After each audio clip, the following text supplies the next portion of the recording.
नमस्ते बच्चों। आज हम संज्ञा के बारे में विशेष जानकारी प्राप्त करेंगे। ध्यान से सुनिए।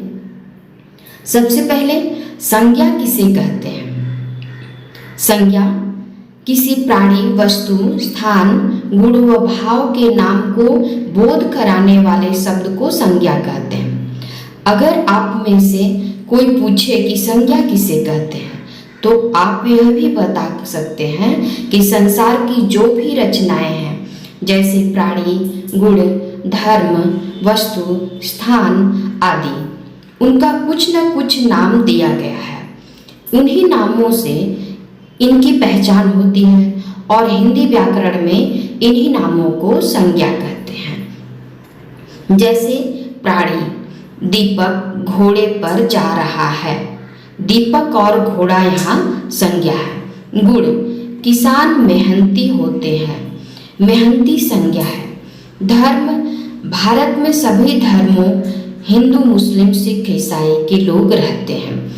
यहाँ पे धर्म जो है संज्ञा है। वस्तु, दीपक पेन से लिख रहा है।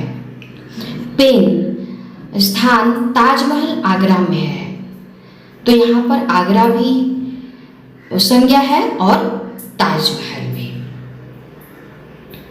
अब देखते हैं कि संज्ञा के कितने भेद हैं। भेद यानी कि प्रकार कितने हैं।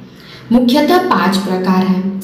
व्यक्तिवाचक संज्ञा, जातिवाचक संज्ञा, भाववाचक संज्ञा, समूहवाचक संज्ञा और द्रव्यवाचक संज्ञा, जिसे पदार्थवाचक भी कहा जाता है। पहला देखेंगे व्यक्तिवाचक संज्ञा। जिस शब्द से किसी विशेष व्यक्ति, स्थान अथवा वस्तु का बोध हो, उसे व्यक्तिवाचक संज्ञा कहते हैं। जैसे महात्मा गांधी, प्रयागराज, लाल किला आदि। उपयुक्त उदाहरण में महात्मा गांधी, प्रयागराज और लाल किला से स्पष्ट हो रहा है कि यह किसी एक विशेष व्यक्ति या किसी एक विशेष स्थान के बारे में बताया जा रहा है। व्यक्तिवाचक संज्ञा एक वचन होते हैं। इसे बहुवचन में बदलने पर यह जातिवाचक संज्ञा हो जाता है। जैसे व्यक्तियों, नदियों, झीलों, सागरों, पहाड़ों, नगरों, गांवों, देशों, महीनों आदि के नाम व्यक्तिवाचक संज्ञा होते हैं, किंतु बहुवचन में ये जातिवाचक हो जाते हैं। अब दूसरा देखेंगे जातिवाचक संज्ञा। जिन संज्ञा शब्दों से किसी जाति का बोध होता है उसे जातिवाचक संज्ञा कहते हैं। जैसे पुरुष, गांव, इमारत आदि। उपयुक्त उदाहरण पुरुष, गांव, इमारत से स्पष्ट होता है कि किसी जाति के बारे में बताया जा रहा है। जैसे पुरुष शब्द किसी एक विशेष के लिए नहीं है। इस शब्द से सभी पुरुष वर्गों को संबोधित किया जा सकता है।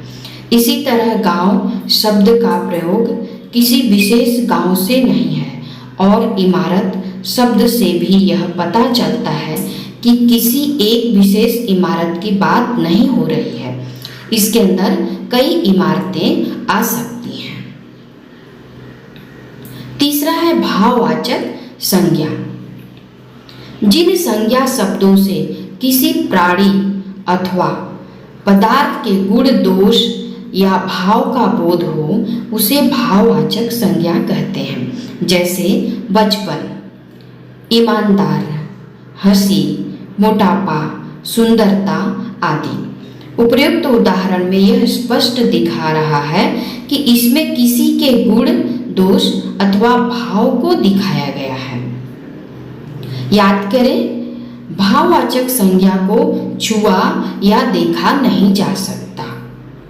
आप पढ़ रहे हैं, संज्ञा किसे कहते हैं, इसे आप बताइए। चौथा है समूहवाचक संज्ञा। जिन शब्दों से प्राणियों अथवा वस्तुओं के समूहों का बोध होता है उन्हें समूहवाचक संज्ञा कहते हैं। जैसे छात्र, गुच्छा, भीड़, दल, परिवार आदि।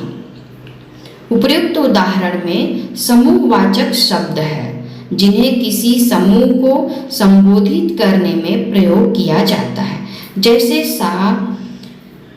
जैसे छात्र शब्द से किसी एक विशेष लड़के की बात नहीं हो रही है। इस शब्द से सभी छात्रों को संबोधित किया जा रहा है। समूहवाचक संज्ञाएं दोनों वचनों में होती हैं। वह अपने परिवार के साथ खुश रहता है। एक वचन, मेरे मोहल्ले के सभी परिवारों ने मिलजुल कर दिवाली मनाई। यहाँ पर बहुवचन होता है। पांचवा है द्रववाचक संज्ञा। इसे पदार्थवाचक संज्ञा भी कहते हैं। जिन शब्दों से किसी धातु या पदार्थ का बोध हो उन्हें पदार्थवाचक संज्ञा या द्रववाचक संज्ञा कहते हैं। जैसे सोना, चांदी, लोहा, मिट्टी आदि। उपर्युक्त उदाहरण में सोना और चांदी पदार्थ है, तो इससे पता चलता है कि यह पदार्थवाचक संज्ञा कहते हैं। पदार्थवाचक संज्ञाओं का प्रयोग बहुवचन में नहीं किया जाता है और न ही इन्हें गिना जा सकता है। इन्हें केवल नापा और तौला जा सकता है। इसके बारे में आप विशेष जानकारी प्राप्त किए और अच्छी तरह से अध्ययन करिए। वीडियो को अच्छी तरह से देखिए, समझिए और फिर संज्ञा किसे कहते हैं और संज्ञा के प्रकार कितने हैं, कौन कौन से हैं, उसकी क्या विशेषता है, उसकी क्या खास बातें हैं, आप लिख डालिए। धन्यवाद।